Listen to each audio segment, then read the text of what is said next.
It's now time for Around Town on KWN Community TV Channel 7. The views and opinions on tonight's program are not necessarily those of the staff nor the management of KWN TV 7 and Dade County Broadcasting Incorporated. Now, let's go Around Town on KWN TV 7. This is Rex and Dex. That's right. And Mom will be here just in a second. And we have Tracy Street with us. It's going to explain how to vote in the new machines.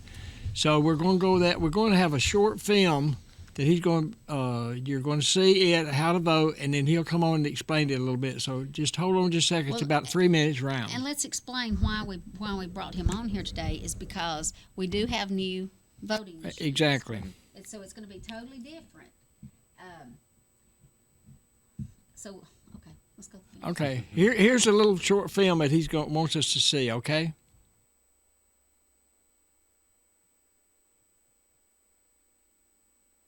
Welcome to Secure the Vote. Let's begin the new voting procedure, which is simple and secure. When you enter your designated precinct, you will be greeted by a poll worker. You will hand your government-issue photo ID to the poll worker, who will scan it into the poll pad. You will review your information on the poll pad and sign your name with the stylus pen approving your information.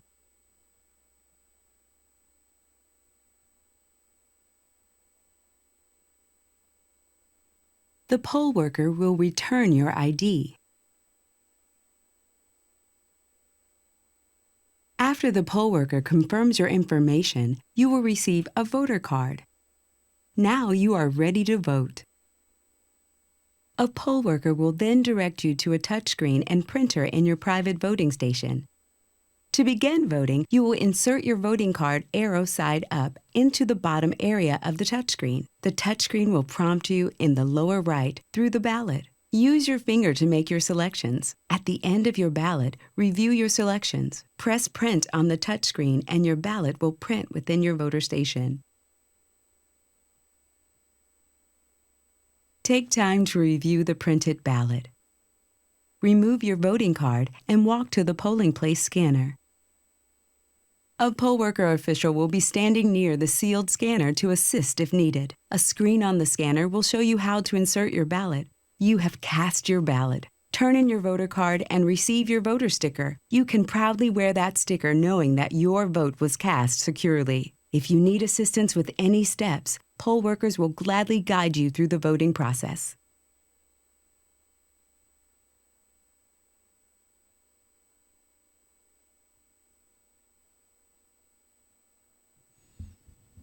Monda showed up just for a second, but we've got some things that we need to talk about. With this new voting machine, we're not sure exactly how it's going to be accepted by the public, so we're having a problem getting it. They're getting it out, going to each precinct, explain how to vote, and it will seem complicated for us old people like me. Is going to be intimidated by it. Rex, I'm so intimidated by technology. I am too. I already sat here I and am watched too. it and thought, I don't know how I'm going to get to vote now. I don't know either. I'm going to take one. I'm going to take one of my kids with me, my grandkids with me.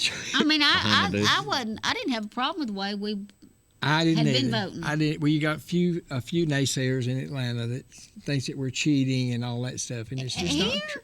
No, I'm talking about just in general. They need to let us pull our little wagon and then pull their little wagon. Exactly. If they've We're got, not a one-size-fits-all here. if they think they've got a problem in that particular county, do something about it, but leave us alone. But it is going to be I saw this how to operate it down at the Georgia State Fair, and they had a guy set up. It was displaying how to vote, and of course, before it was over with, I just walked off because it was trying to do it all in just a 2 or 3 minute time limit, and it takes more than that to. I just really hope that it don't intimidate people because we already have a real low voter turnout as it is. Yeah. So I hope that it don't intimidate. Well, that's people. what I'm afraid of because and it does. I'm like you, Monda. The smartphones and all that. I've got a flip phone. And my kids want me to get a smartphone.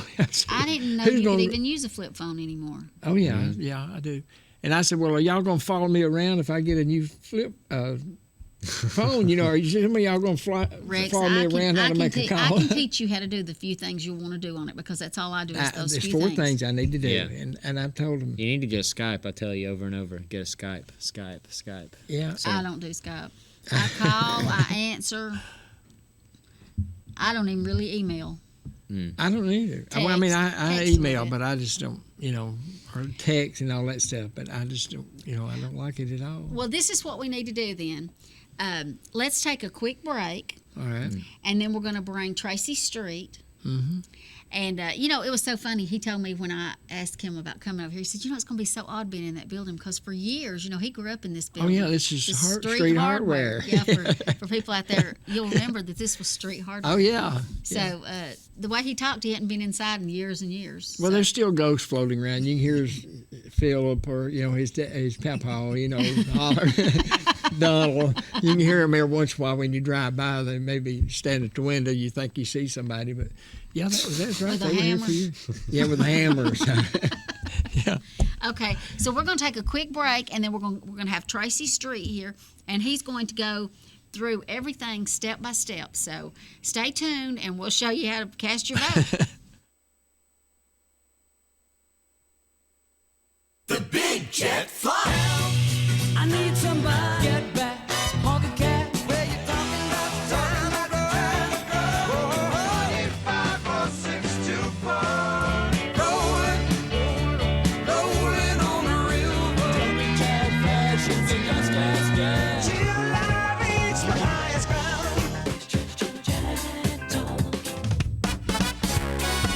The Big Jet Fly, WFI. Come hungry and leave satisfied at Cloud's Pizza, Highway 71 in Higdon. Cloud's Pizza uses only the freshest ingredients, and we hand toss our own pizza dough. Our pizzas are made from scratch when you order, so they're always fresh. And don't forget about our famous Sand Mountain cheese sticks. You can eat from the daily buffet or try a mouth-watering hamburger or cheeseburger. Come see your friends at Cloud's Pizza, Highway 71 in Higdon, and never leave hungry. Call ahead at 597-3100 for Cloud's Pizza. Visit us on Facebook at Cloud's Pizza and more. Come see us at Cloud's Pizza. A small bank with big service. Citizens Bank and Trust, offering a wide range of services, including online banking. Pay your bills, manage your account anytime, 24 hours a day. Your account balance is only a phone call away as well at 657-1234. Or visit our convenient locations. Lookout Mountain, Georgia, Higdon, Alabama, and our main branch on Highway 11 in Trenton. Citizens Bank and Trust, 657-5678. A community bank that believes in the community. Citizens Bank and Trust. Member FDIC, Equal Housing Lender.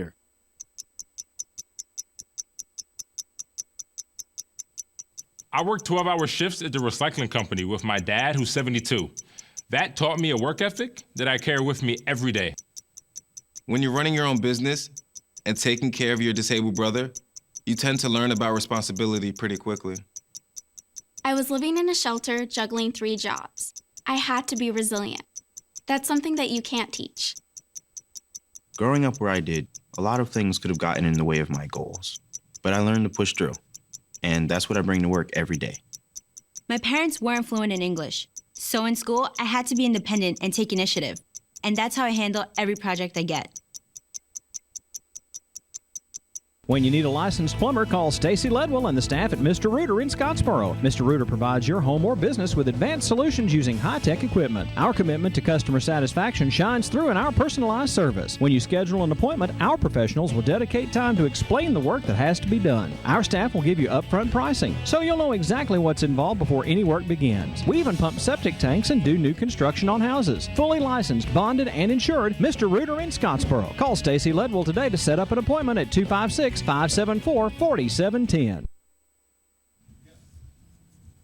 Okay, we are back, and just to refresh everybody, we have Tracy Street here who works at the Voters Registration Office. Yes, I'm a member of the Board of Elections. A member of the Board of Elections, which is very important. Mm-hmm. It keeps us busy, but it's kind of seasonal. And now is our busiest time. Oh, sure it is. So this is a presidential election year. Right. And we're in the process of rolling out new voting equipment.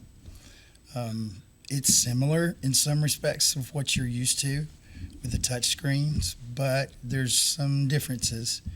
And it can seem intimidating at first, but don't let it. Is it really relatively simple? Yeah, it is. It's very simple. There's less paperwork. Oh, really? Yes.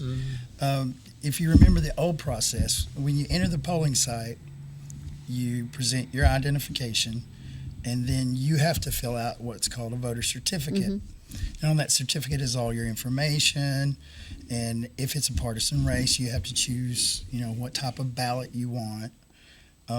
Now, that first process, the voter certificate, is taken over by what we call the poll pad. If you remember, after you fill out your certificate, you went to something This makes a. Got it. Yeah. Once you fill out your certificate, you went to what was called the express poll, if you remember that. I do. Now, that whole opening, the things that you experienced in the old system is kind of mushed together, and it happens on this device right here, and this is called our poll pad. All right, Wow. One quick question. Yeah. When will be the first time we'll use this system? It'll be for the presidential preference primary, March 24th. So it's in March when we'll March first use this. 24th. Advance voting will start March 9th. Okay. 3 weeks before the 24th. That's the advance vote period. You'll use this equipment in that time period as well. So, and that'll be a good time to come in for the early voting because they'll have a little bit more time and there'll be more time. The advance voting hours, we're at the administration building Monday through Thursday, 8 a.m. until 5 p.m. And we will be open during lunch hour. That's always been a complaint of mine. And we've tried to, solve that. Well, y'all should. When you're working for the people, you need to do what's convenient for the people. Right. And I can't tell you how many times I brought people down there to vote. At noon. Yes, and I'm like, where are they at? How crazy is this? If anybody's going to vote around here, they're going to do it at lunch. And we've solved that So I'm issue. so glad y'all did that. Yeah. Good deal. Good So deal. that's Monday through Thursday. Now, on Friday, the building closes at 2 p.m., so that's when voting on Friday ends, 8 a.m. to 2 p.m. on Fridays. Okay. There will be a Saturday vote for this because this is a federal race. Don't quote me on the date, but it's. So you're telling me March the 24th? That's the presidential preference primary election day. That's a Tuesday. March the 24th. Yes. And that's only the presidential? Yes. Now, the general election primary happens in May. That's what, okay. That's May 19th. Boy, no wonder people don't want to go vote. They got to go all the They feel like they're voting all the time. Yeah. Well, elections cycle in and out.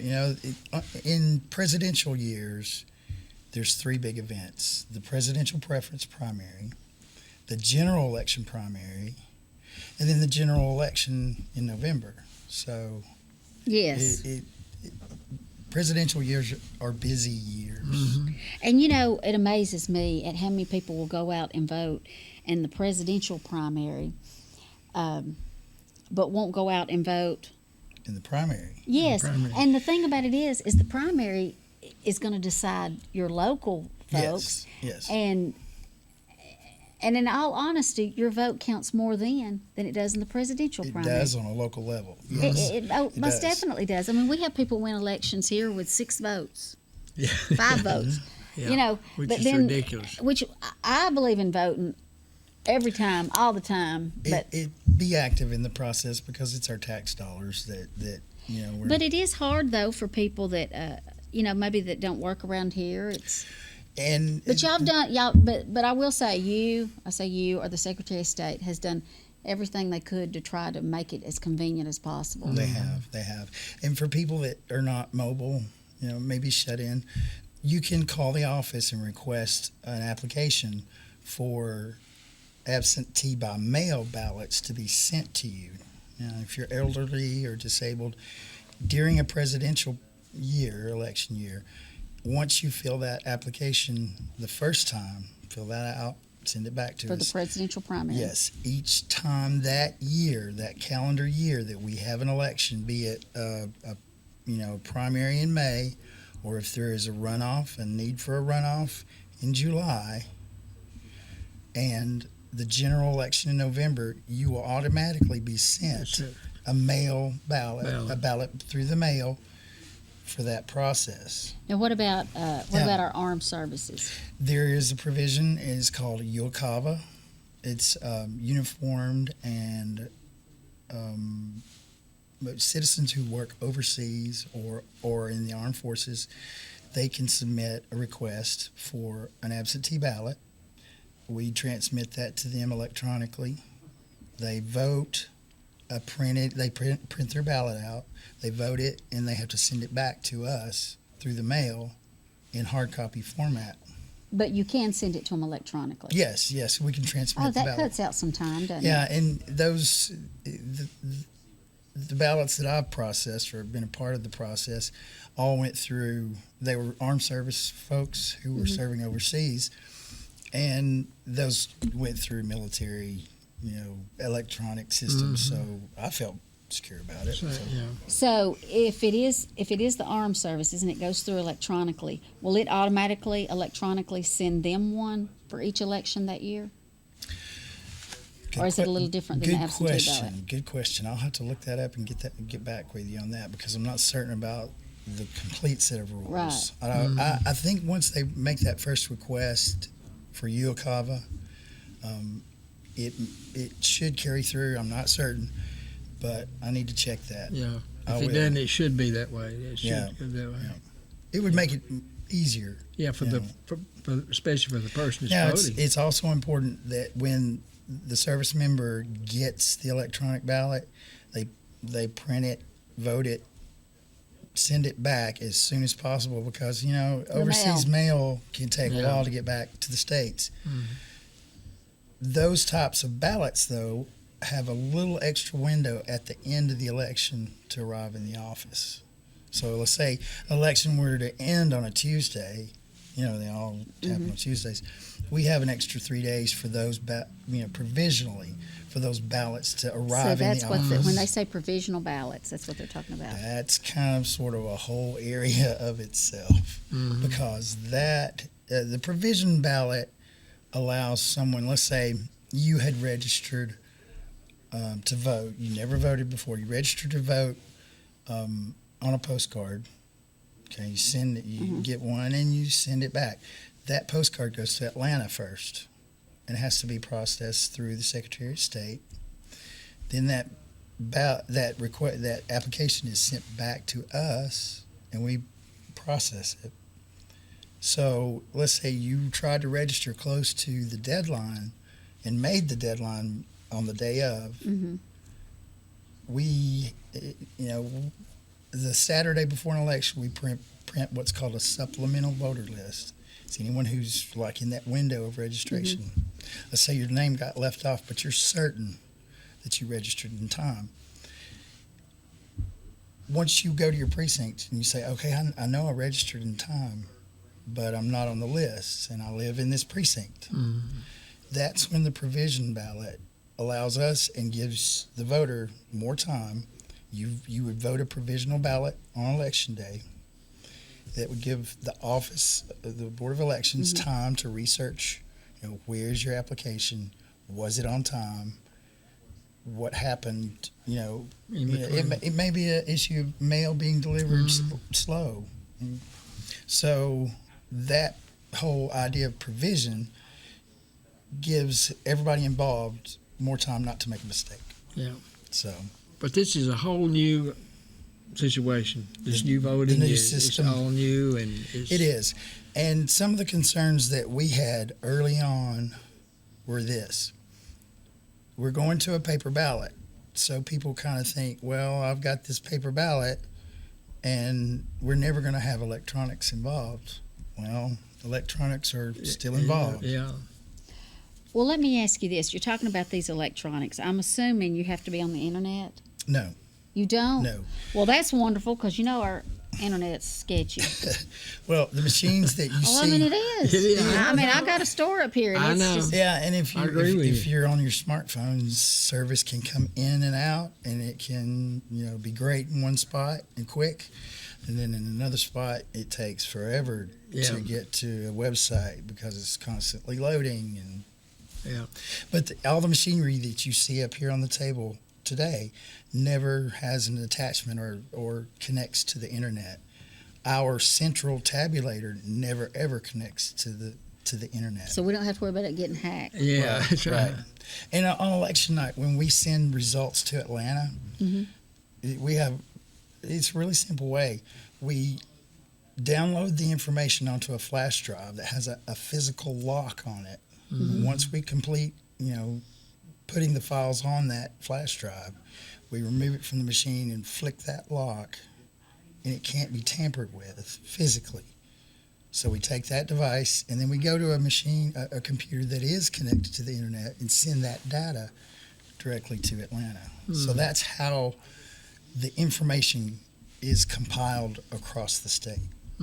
So that breaches the gap, or it gives no connection to the internet in any way. See, and that's how the old system was constructed. So, Okay. Well, we have talked a little while longer, so we're going to take another break. And when we come back, I want you to walk us through okay, as if we were walking in to vote. all right. Okay. We'll be right back.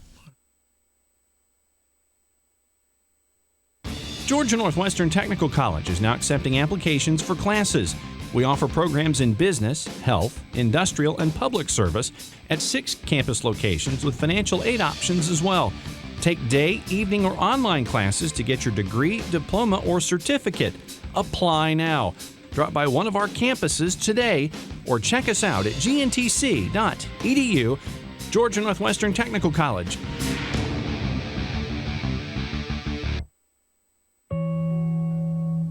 Julie was always a voracious reader. She carried 2 novels on an airplane because she'd read one on a 3-4 hour ride. I'm sure it was gradual, but one day I noticed, there's no book at the bedside anymore. It got to the point, though, where it was taking her longer and longer to read a book. And at some point, I began to notice that she'd read one page and have to go back because she couldn't remember what it is she had just read. We realized this was something we had to talk about. I don't remember much these days after I read, but less does for me, and I love it.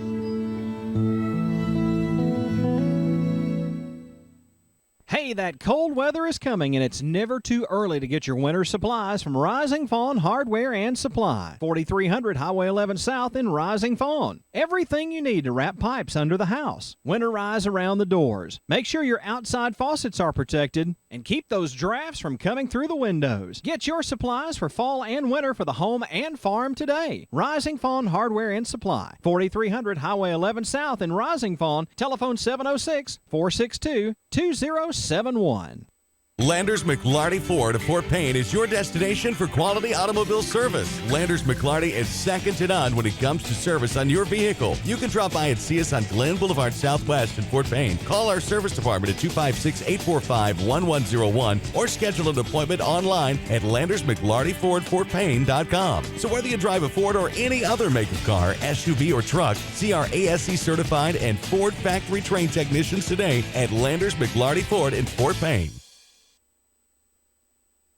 Come enjoy pizza for lunch or dinner in a family-friendly atmosphere at Stevie B's Pizza in Fort Payne. Enjoy the buffet and salad bar anytime or have a specialty pizza made to order. At Stevie B's, take advantage of 2 Stamp Tuesday for adult and senior buffets and Thirsty Thursdays when drinks are free after 4 p.m. Take out any medium pizza weekdays between 2 and 5 for just $4.49. And on the weekends, take out any 2 large pizzas just $14.99. Book your parties now by calling Stevie B's at 256-979-1234. Stevie B's Pizza, 2200 Galt Avenue North, Fort Payne.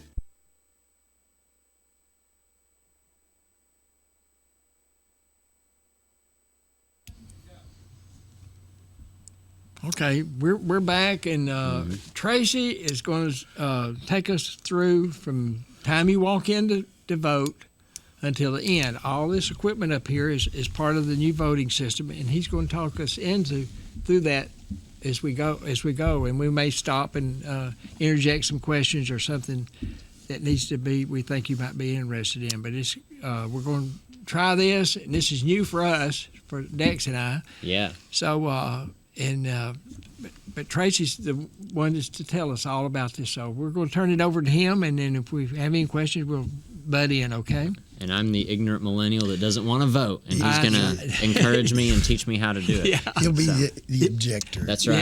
Yeah. Okay, so Rex, if you were coming to vote, you need to present a form of federal or state identification, and that would be your driver's license. Mm-hmm.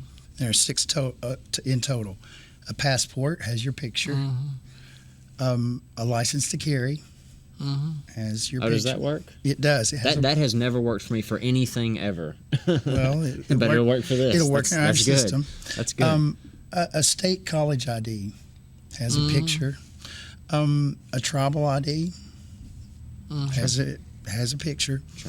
A U.S. military ID, or a municipality like transit card. Like if you were living in the Atlanta area and you had a MARTA card, to ride MARTA system subway, it has an identification. Has a picture, has a barcode, because it's state issued.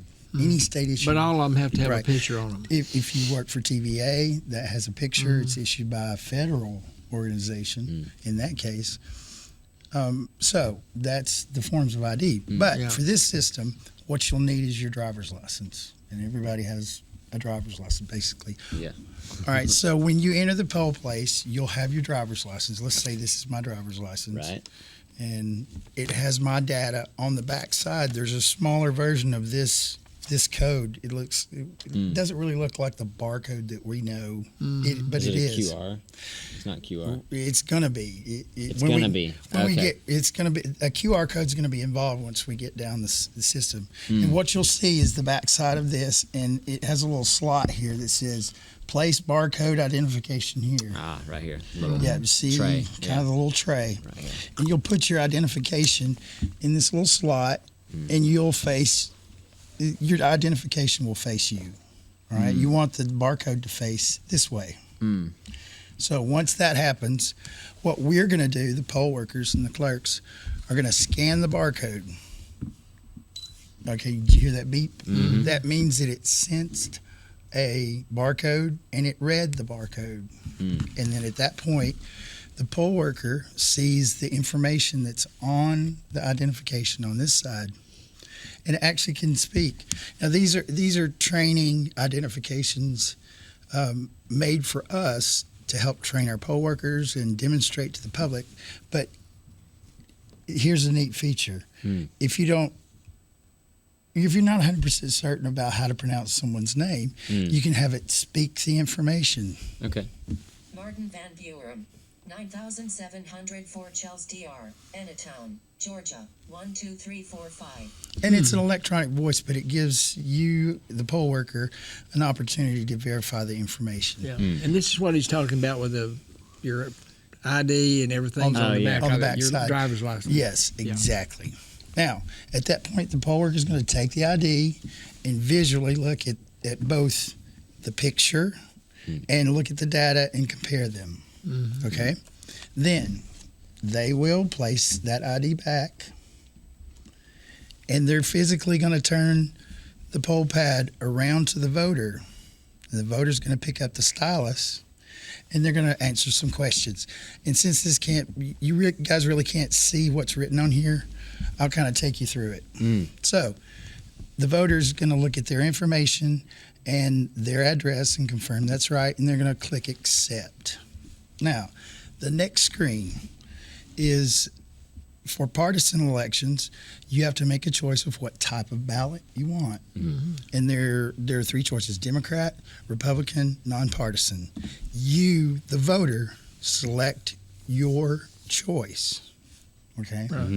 Now, if you don't make a choice, it's not going to go forward in the process. You have to choose what you want so that you'll have the ballot that you want. Mm-hmm. Okay, so I'm the voter and I'm going to choose what I want. Okay, and then there's a spot that says confirm. Then there's another screen that pops up and it says have voters sign and select done signing when they're finished. Now, there's an oath that's involved with this. And if you kind of see right here, you, the voter, will see it in gray. But let's say you can't see that very well because it's so small. You can listen to the text. I certify that I am qualified to vote at the primary or election and that I have not and will not vote elsewhere in this primary or election in my own name or in any other name, and that I am a citizen of the United States and am not currently serving a sentence for a felony conviction. I understand that making a false statement on this certificate is a felony under Code Section 21-562. And notice it said this certificate.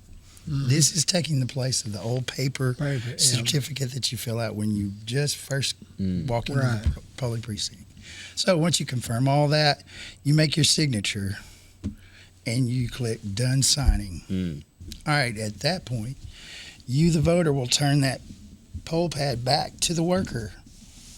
And the worker has to initialize, put their initials, and submit that data.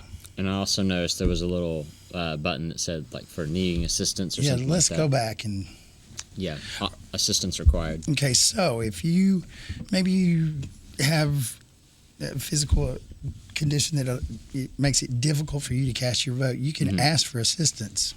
Now, that person is going to need to be with you. Right. Okay, and they have a little area of the certificate to fill out.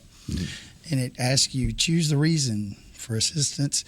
And it says the elector is unable to read the English language, or the elector requires assistance due to a physical disability. And you have to choose one of those two reasons, let's say physical disability.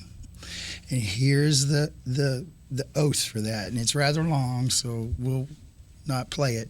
But basically, it's to confirm that person who is giving assistance is going to do it truthfully. So they make their signature there, and they have to continue. Click continue. So now the poll officer, and notice that we backed up one step from the previous screen. So if like you get to the very end and it's not, you need assistance and you haven't said anything, we can back up and correct that issue.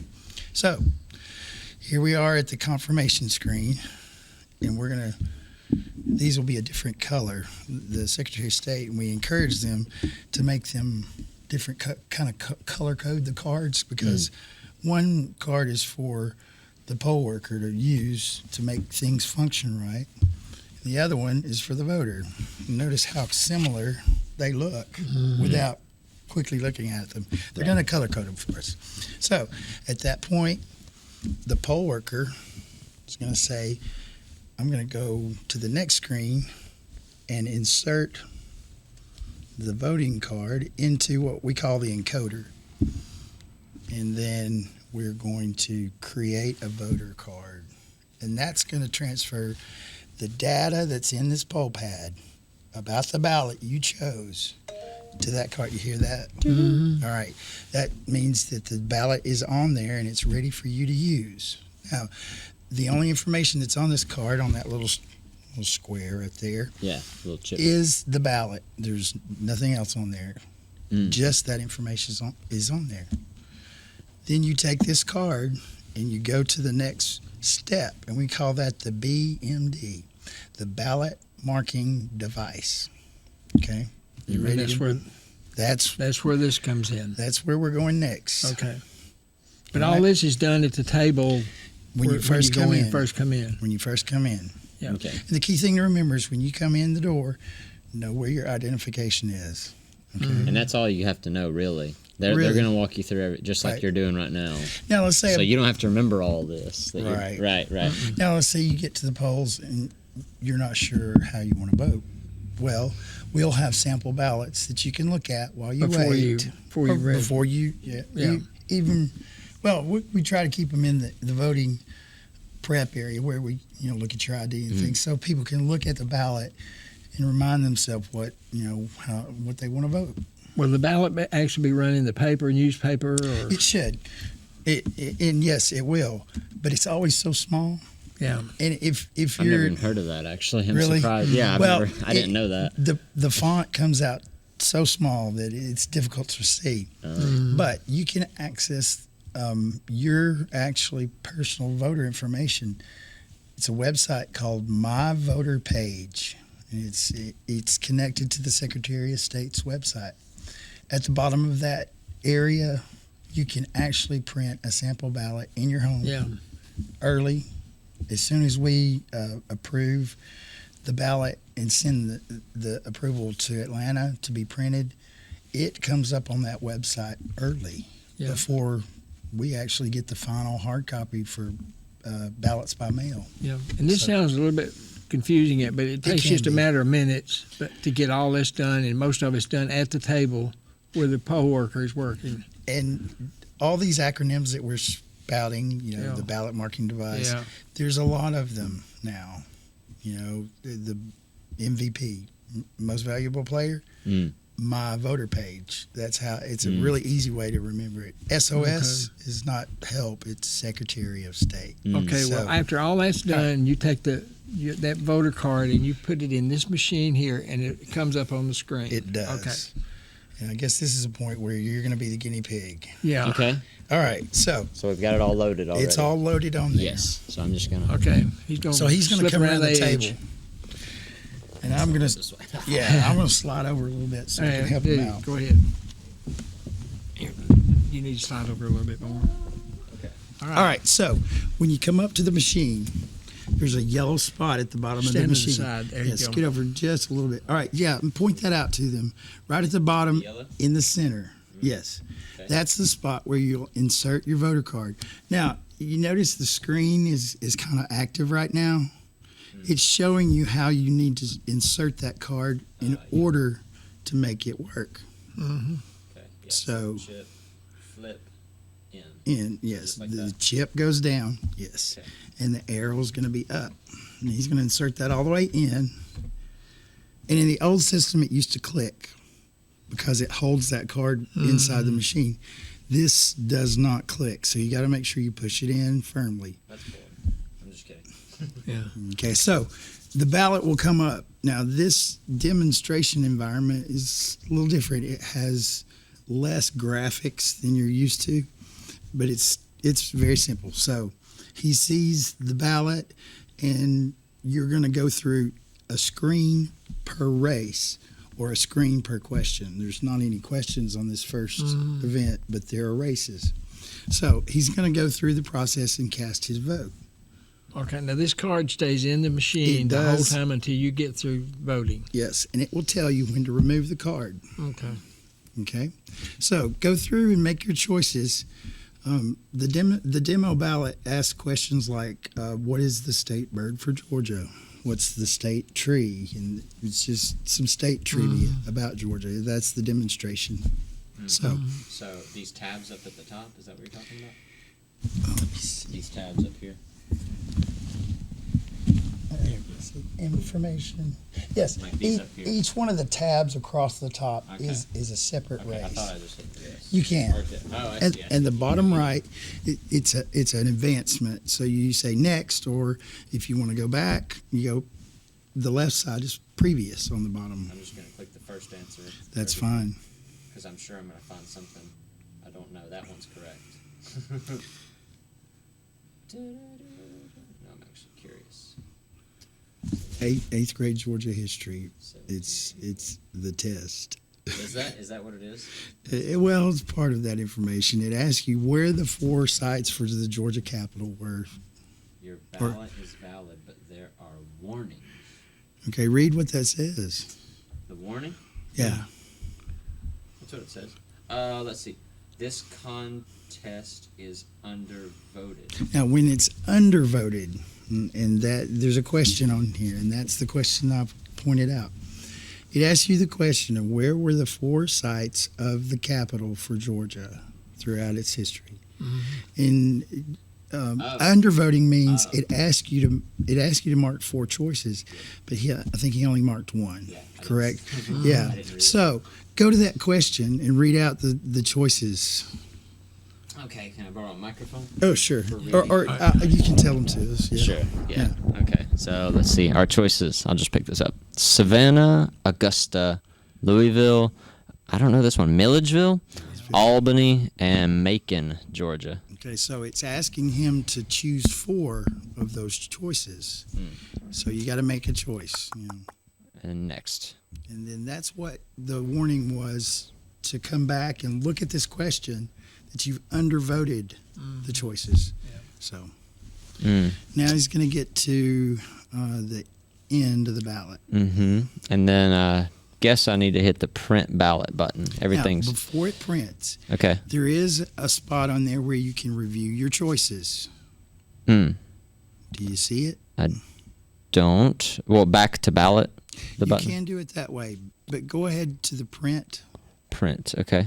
And it's going to give you right. an option either to print the ballot or to review it. Go to the review choice. Sure. Review. Okay. And it did not change anything. Let me try again. Review. You cannot make it. Review your choices. It stays on this screen. Okay, so that gives you the option to tab through. Well, it gives me the option just to scroll up and down like before. Okay, right. Scrolling. So, right. So there's scrolling bars at the top and the bottom of the screen. So that you can scroll through what the ballot choices were. All right, so you're ready to print. All right, print and print. Now there will be a printer attached to each ballot marking device. Okay. So actually, I'll stand over here so I can print. We ready? He's going to print the ballot. Exciting. And it prints out exactly how you voted. It does, but there's something else on this printout that's going to seem a little strange. All right. So when you look at your ballot, and I think they can pick that up, if you notice in the top left area, there's a big square with a lot of little squares. That's called a QR code, and that's a 2-dimensional barcode. Okay, it has data in 2 directions. Yeah.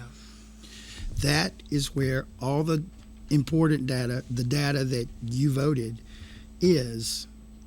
Underneath it is the English language printout of the races and your choices. So you can look at that and see that's what you wanted.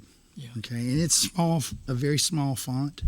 We're going to provide magnifiers, and we've accumulated a box of readers, over the years, and we're going to try to provide, a set of readers and a magnifier at each of the ballot marking device stations. So, like, let's say in the previous election, previous presidential election, if you were a member of the Trenton precinct, we had 6, maybe 7 machines of the old touch screens. We'll have the same amount, but there will be a printer for each one of those right next to it.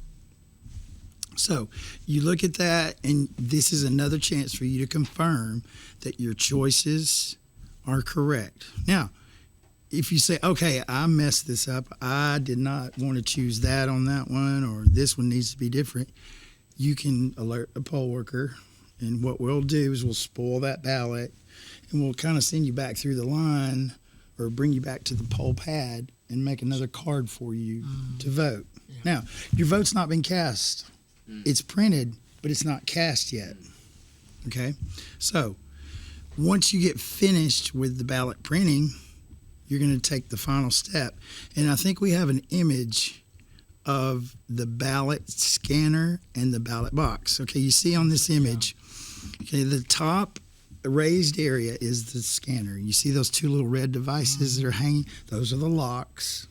There are 2 memory devices or cards in those slots. You feed your ballot through the very most top part opening, and it's going to read it any way that you send it through it, up, down, front, left, right. Yeah. It'll read it. Once it reads it, it deposits it underneath itself in the remainder of this box is probably about 3.5 feet in height, maybe 3 feet in height. That's the slant. It's the slot for the scanner. Yeah. See the two arrows? You feed your ballot into that, and it will visually show you on that little screen that's kind of to the right that your ballot was cast. Right. And then that goes into a secure box. There's a secure box underneath. Right. Now, at the end of the night, when we're reconciling and tallying up all of our information, the poll workers will actually physically count and confirm the number of ballots that are in the box are balanced against what we have up here. Now, let's say you went to the polls and you printed your ballot and you didn't know you were supposed to scan it, or maybe you forgot it and left it. Well, we have to count that as a spoiled ballot, an unaccompanied ballot. If you're not aware of the scanner, you've not completed your voting process. Right. You've only voted and created a ballot, printed a ballot, but you haven't cast that ballot. So it's very important that you know it's a 3-step process now, not just a 2 like it used to be. Yeah. You know, you got your voter card created, and then you went to the touch screen, and then it gives you your card back. You're done. That's kind of a 2-phase process. Now it's a 3-phase. You check in, you create your ballot and print it, and then you scan it to cast it. Right. And this is a much faster process than we're talking through this, but when you get over there to do that, you just automatically do all these different things, and you just, and we just need to take our time and realize that, that it's going to be a little bit different, but it's going to be hopefully a better system. At any point in the process, if you get confused or if you need some help, poll workers are there to help you. Right. Don't feel rushed. Don't take your time. Keep calm. It's an easy process. It really is. But it can be intimidating if you're not using electronics. And notice that both of these first 2 steps are done on tablets, which is kind of a new thing. The old touch screens, that was early technology. 2002 is the first time that we ever used a touch screen voting process. So it's going to be, we can do it. We're a small county. We're pretty independent. Yeah, so. And it's a process that we're just going to have to learn, and we need to emphasize too about coming in and voting early, so you can take your time, and you're going to feel rushed or anything like that. Exactly. And I've been telling folks this: if you know that there are folks in your precinct and in your community that are not familiar with electronics, or they might not have a tablet, be neighborly. Maybe if you have a tablet, go over and visit and show them how a tablet works. My mom got a tablet a couple of years ago, and when she first started to use it, the idea of touching this or that button on the screen was kind of difficult for her because she would hold her finger on it.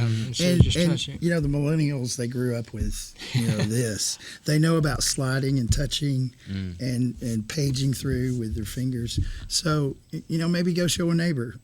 Maybe do a presentation at your church or civic group with a tablet, how to use a tablet. That'll make this whole voting process much easier, and it'll make our older population feel more secure about it. Well, I was going to say at the library, they do a lot of stuff like that, educating folks how to use technology and mostly computer stuff, but now they probably do more tablet stuff. Tablet technique. Tablet technique. I finally learned how to use one down at the Welcome Center. I was like your mom beating it to death, Well, some of... in the training process, they've touch with the soft part of your fingertip, not the fingernail, because the screen won't respond or see it as a touch. You think, well, why are we having to do so much details about touching? Well, the screens are very responsive of like pressure, and if you're swiping to move to the next page or something like that. That's why it's so responsive, is because it's built into the programming. Well, I'll be the first one to admit this. It's a difficult thing for me because I'm not used to a lot of, iPhone and all that garbage. But I'm just going to go in early and start from 1, 2, 3, and when I get through the third one, hopefully my ballot will be cast. My personal win. My ballot will be a winner. Ask for help. We're increasing the number of poll workers at each precinct because there's so much more intensive work that has to be done by the poll worker, him or herself. Yeah, it's gonna be more. They're going to burden more of the weight of the process. So. Yeah. And there's going to be people that's going to be upset and all that, but the poll workers are going to work us through this, and it's going to be they're just doing their job, so they have to do it like this because this is a new system that we're trying our best to get as much information out to as many people as possible.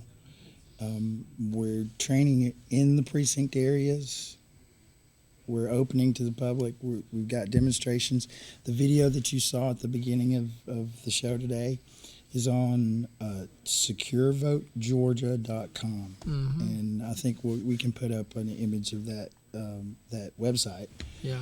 Go to the Secretary of State's website, look for information there. Use the search boxes to find out. So the first time we can vote, I believe you said March the 9th, early voting. Yes, I need to look at a calendar, but it's 3 weeks before March 24th. Okay, and there'll be 3 weeks of that. Yes. And then there will be a Saturday vote. I can't remember if it's the second or third. It's the second Saturday of that process. Yeah, and all this should come out in the paper, and probably in February sometime, the later part of February in the Dade County Sentinel or somewhere. You can go online and find out exactly what it is. And we use the Sentinel because it's what's called local. The county organ. Yeah, it is. It's the way that we... It's our legal... It's called a legal organ. It's where the legals are produced and shown. Exactly. Well, we appreciate you coming by and talking about this. It's difficult to do all this in one area here, but it's still. And it's hard to see the screens because it is. It is, but we'll get through it and just try to come in early to vote, and we appreciate you coming by, Tracy. Sure, I'll come back. Yeah, and this used to be, he's back in this building here where his dad had a hardware store here many moons ago. Many moons. And so he's got a good memory here. And we're going to take a quick break, and we'll be back in about 1 minute, okay? Tracy, we appreciate you coming in. Welcome. All right. All right. A hassle-free, so easy buying experience that you deserve is waiting for you at the all-new Riverside Chevrolet Buick GMC in beautiful Kimball, Tennessee. Choose from the Chevys, Buicks, and professional-grade GMC trucks. Get low rates and fast, affordable financing to fit everyone's budget. So come get the best buying experience imaginable. Where I promise we will make buying a new Chevrolet, Buick, or GMC so easy. Shop us online anytime at RiversideChevroletBuickGMC.com. Have lunch or dinner at Guthrie's, home of the original Golden Fried Chicken Finger and the best chicken finger sauce in the world. Guthrie's can help you plan your family's meals or get-togethers with bucket specials every Tuesday, those delicious wings on Wednesday, and platters every day of the week. Plus, get sweet tea by the gallon. Remember, Guthrie's has a party room for small gatherings, too. Guthrie's, Highway 136 West in Trenton, home of those Golden Fried Chicken Fingers and the best chicken finger sauce in the world. Guthrie's, not fast food, good food fast. Okay, we got about 3 more minutes, and we got rid of Monda. She had to go back to the store or somewhere and do her thing. So yeah, one of her things. Again, we appreciate Tracy coming by, and this voting system is going to be all over the state of Georgia, and so we won't be the only one who'll probably hear screaming and yelling, but different times. So, but anyway, we'll be back next week, and Dex came in today, so and I'm back after a long absence, sabbatical, right. But I'm much better now, and I can. My mind is sort of foggy, but still, it's I can still complain and gripe and growl. So that's all we want, Rex. That's all I need to do then. Yeah. But anyway, write your letters. Exactly. If you're still doing that. Yeah, I was going to do something on Georgia Power, but every other week. I don't know. But I'll just wait till next week. Maybe get it in then. But. Anyway, is there anything else that we need to talk about? Nothing I can think of that we could wrap up in a minute and a half. So that might be it for us today. All right. But we're going to close out today, and we'll see y'all next week. Okay? All right. You've been watching Around Town on KWN Community TV Channel 7. The views and opinions on tonight's program are not necessarily those of staff nor the management of KWN Community TV Channel 7 and Dade County Broadcasting Incorporated. Join us every week for another edition of Around Town on KWN TV 7.